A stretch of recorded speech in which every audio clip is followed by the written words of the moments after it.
It's Ashley.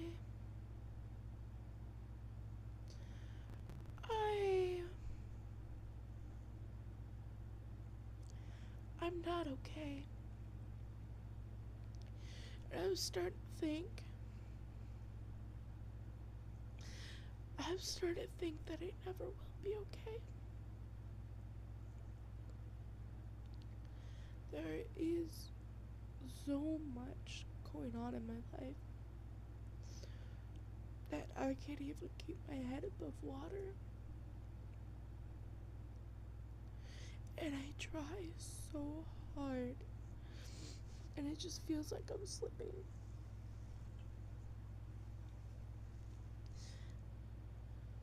And it's been like this for the past 17 years of my life. This year, these last 4 years, but this year alone has been the worst. And I'm just struggling so bad. I don't even know if I'll post this, but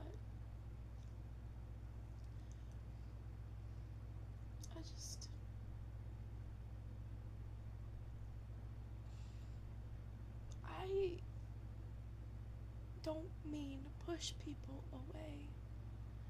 I just don't know how to open up because of how many times I've been subjected to hurt.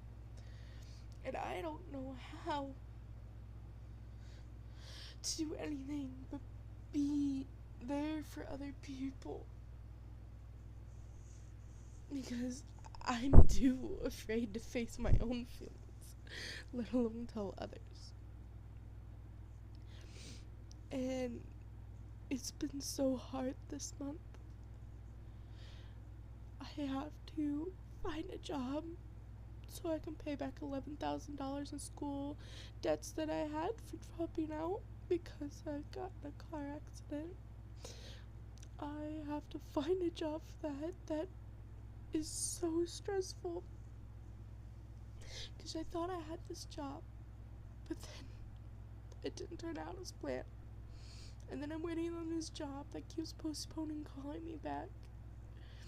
And I'm trying so hard. And I'm trying to balance an online college for paramedicine and foster care, but I'm struggling with that financial cost. And I have bills to pay. And my grandma's getting so sick. And it's hard. I don't think anybody understands how hard life can be. Whoever told you that it was going to be easy, they lied to you. And I'm still so medically fucked up from the car accident. And in pain. And it feels like I'm just a slave. And all I do is work my butt off around here and get nothing in return except more stuff thrown at me.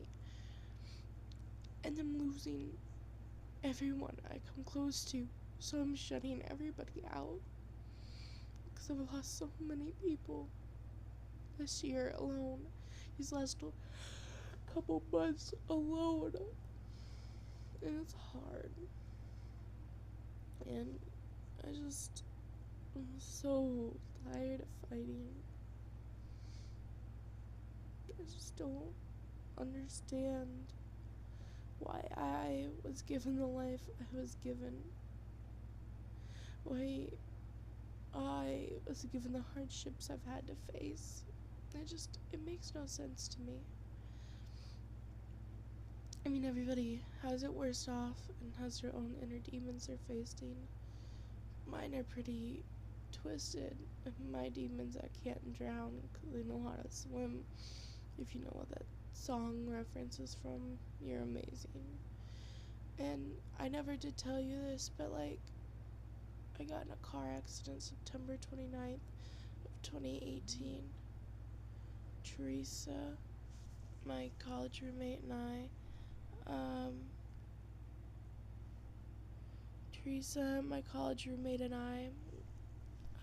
were headed off to Fulton, Missouri because there was a good doctor down there, and she was also gonna go for her dad's birthday, and it was a weekend, and we were supposed to leave Friday right after college classes, but we didn't get the money in time, so then we were expected to leave Friday at midnight, and then that didn't happen, so Teresa and I stayed up all night, stupidly, but I was forced to, and I was only going along for the doctor because she had a seizure 3 days before, so she wasn't allowed to drive for a year legally, so I was going to supervise her.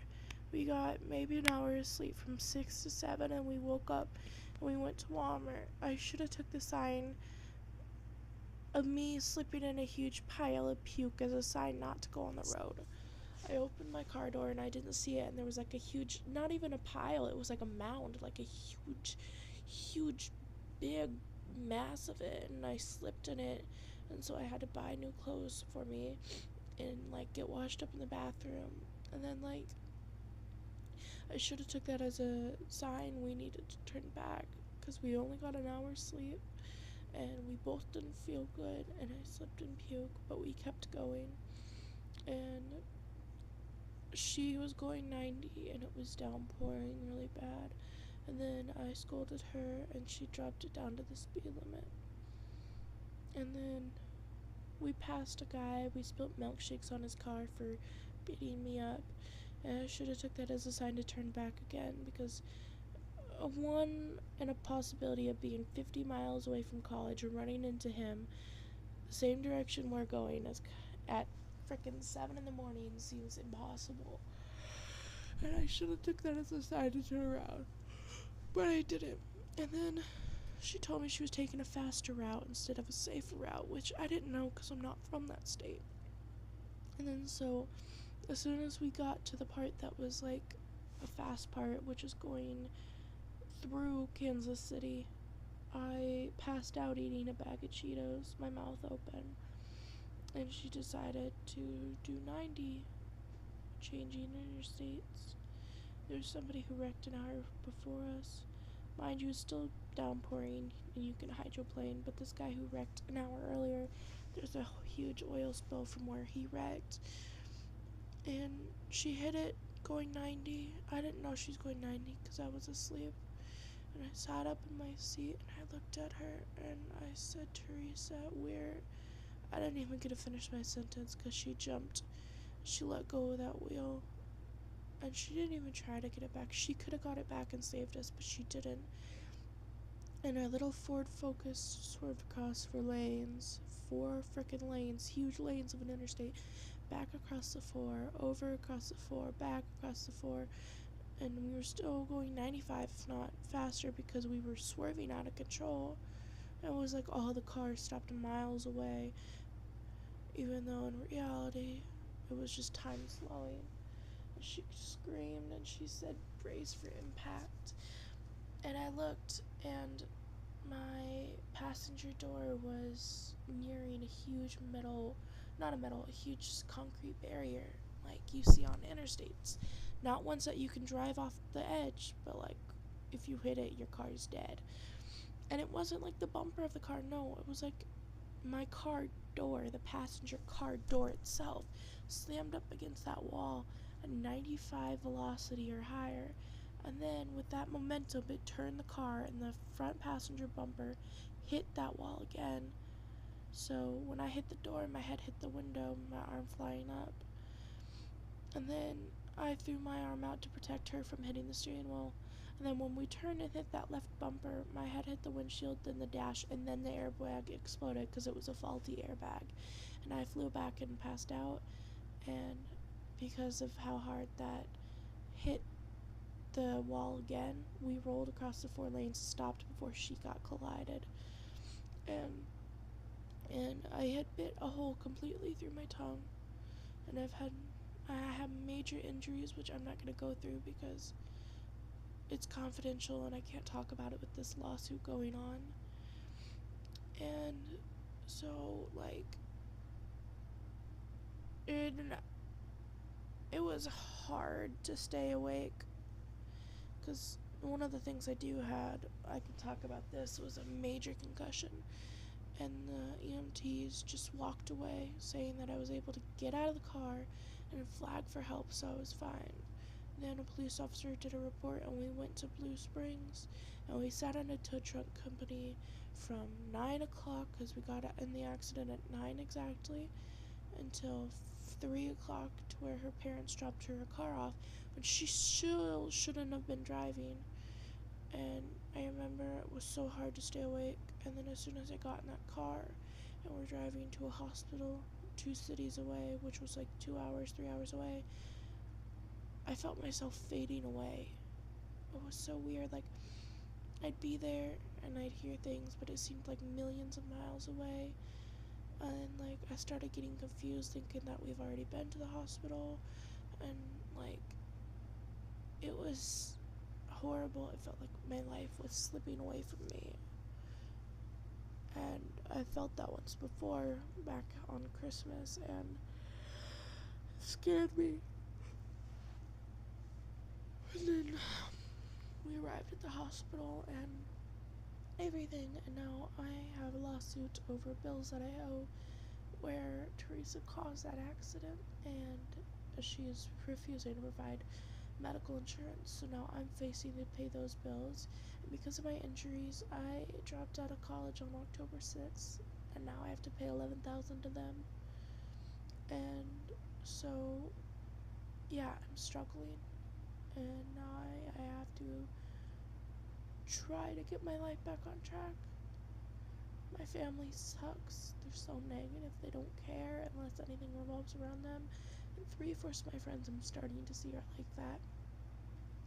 It's how you know you have real friends is when you're in the dark pits like right now. So I'm trying to stay afloat by getting a job and working my butt off. And I'm trying to get to college classes so I can be a paramedic and raise more money and be a foster mom and something. And I'm trying so hard to heal physically and mentally and everything.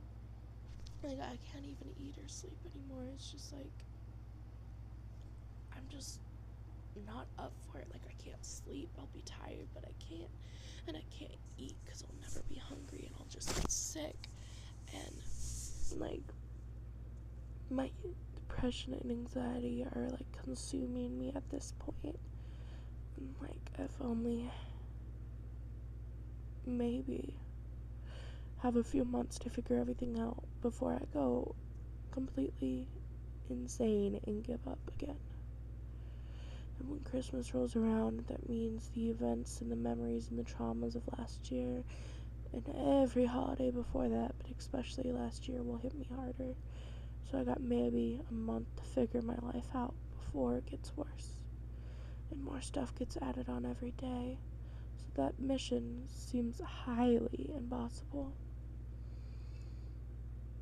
And when I say my whole 17 years, almost 18, has been hell, I mean it. You may not know my story, but it's something you don't want to know. You may think when Shane Dawson says he's had a horrible life, I think I've outdone him. 3, maybe 4 times outdone him. And I'm not trying to brag about it, but like,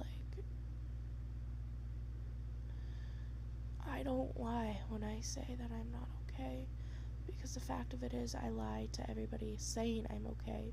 So the fact that I actually say I'm not okay means like something is severely upsetting me. And I may not say that it's severely upsetting me, but when I say I'm not okay, that's what it means, that I can't hold it in. It's that bad. So please understand where I'm coming from. Thank you.